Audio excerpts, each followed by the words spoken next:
Good morning. You listen to FloorDaily.net, and I'm Kemp Harr. This morning, my guest is Bill Anderson, the CEO with Karndean Design Flooring. Bill, how you doing?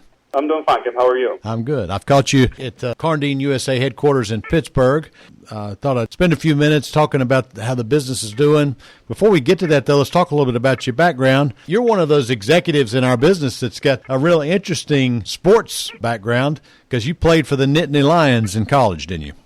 I did. I was fortunate enough back in the early to mid-'90s to play football up at Penn State. You played pretty well. I think the wins and losses while you were there was 41 wins and 7 losses. That's not bad. No, that's very, very good that you have that number. That is exactly right. I was lucky enough to be on some very good teams. I played with a lot of great guys that went on to play and make money playing football. I wasn't one of those guys, hence why I'm in the role that I'm in now. But yeah, it was a great experience. I grew up in Western Pennsylvania and had always had a dream to play college football, and growing up, I was a big fan of Penn State and Coach Paterno, and had an opportunity to actually go and be a part of those teams and start as a senior. And then getting into your career, looks like your career is about evenly split.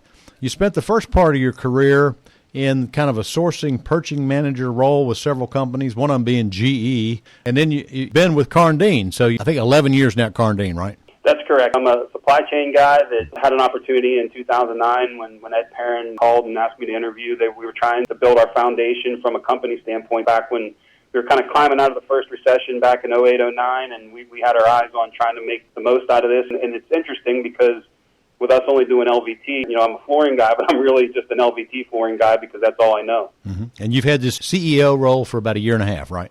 Yeah, April of last year. Okay, so you just mentioned it. Your product focus with Karndean Design Flooring is LVT, and I think the business is evenly split, too, about 50% commercial and 50% residential. Is that right? That is correct. Tell us how business is done, and with a caveat that we all know this has been an interesting year, so fill us in. Interesting is a good way to define that. We've been dealing, obviously, with the tariffs, but that's been in play, in and out for quite some time. Obviously the pandemic, but we've been lucky. I mean, we started this year, we came out of last year and had a really terrific first quarter, which for us was really a savior for us this year because obviously things started to fall apart a little bit in April. As it stands right now, year to date, we're about even with last year, a little bit up on last year's numbers, which we're fortunate to be in that position, and that's across both retail and commercial. Mm-hmm. From the standpoint of being able to kind of hitch ourselves to that really good first quarter. We've been slowly climbing out back into, some of the budget numbers that we set for this year. So, the last, I would say July and this month have been really, really good. Those 3 months, April, May, and June, probably like a lot of people, we were trying to figure out what it actually was going to do to us in the grand scheme of things. But we felt really good. We were able to follow some of the directives here we had in Pennsylvania as far as the remote work and keeping people. And I think like everybody, you have to be a little bit flexible, customer service, and getting the sales team out. We do have 3 distribution centers across the country, so we were dealing with our folks in Dallas and Las Vegas and Pittsburgh. But overall, we've been very pleased and really happy with where we're kind of set up for the rest of the year. It's just interesting that I interviewed Pat Molyneux earlier this week, and he was forced to shut down, and you're in the same state. Did y'all have to physically shut down, or were you able to keep some things open? Yeah, we did. We had to come in with, everybody talks about essential workers and things of that nature, but because our accounting and some of the things are done here at our corporate headquarters in Pittsburgh, we weren't allowed to do a whole lot operationally out of here, but we were able to still come in and do some of the back office operations, which was helpful. Well, you should consider yourself lucky because I've talked to several other major suppliers in the business, and not all can say they're at 19 levels, so that's good to hear. Yep. Let's go a little deeper on the tariffs. Tell us where your products are manufactured and how you've reacted to this on-again, off-again tariff.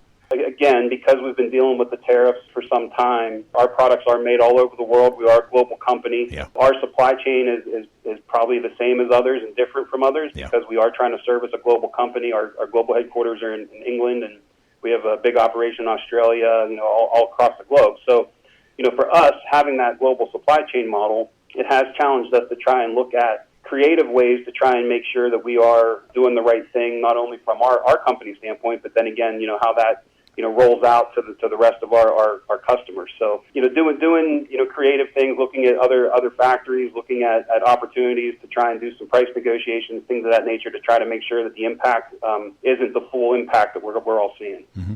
Isn't it interesting to hear about all the companies that are going to be ramping up in Northwest Georgia in the next year and a half? I think that we've all probably anticipated that. At the end of the day, like I said, I mean, we're looking at all of our options. Certainly U.S. manufacturing, moving stuff around, in the countries that we're in now. But just trying to make sure that we have a plan, not just for what to do for the rest of this year, but obviously everybody's looking at what long-term this all means for us. Yeah.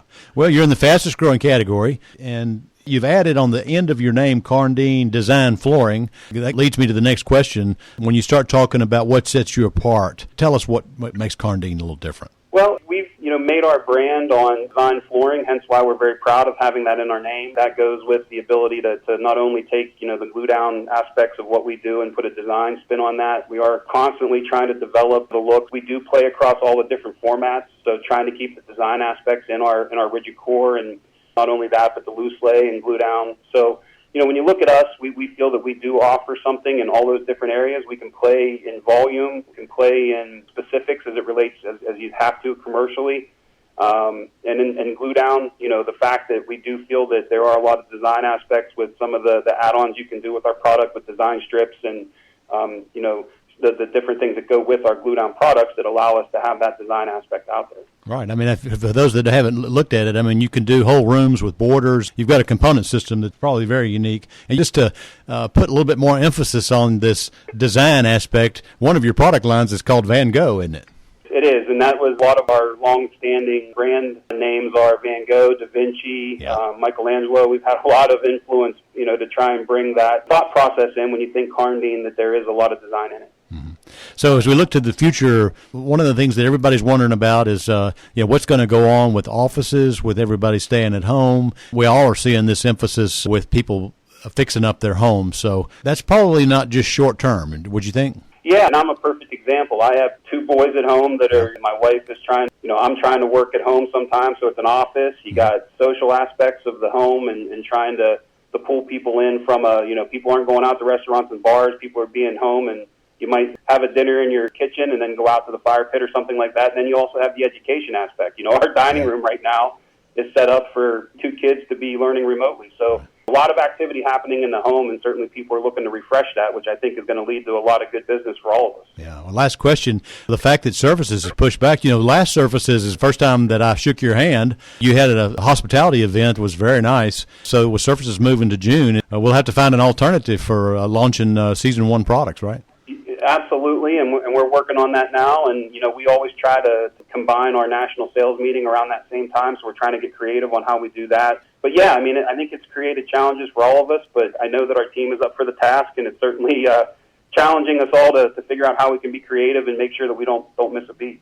All right, Bill, it's good to catch up with you. Thanks for giving us an update on what's going on with Karndean. Again, been talking to Bill Anderson, the CEO of Karndean Design Flooring, and you've been listening to Kemp Harr and FloorDaily.net.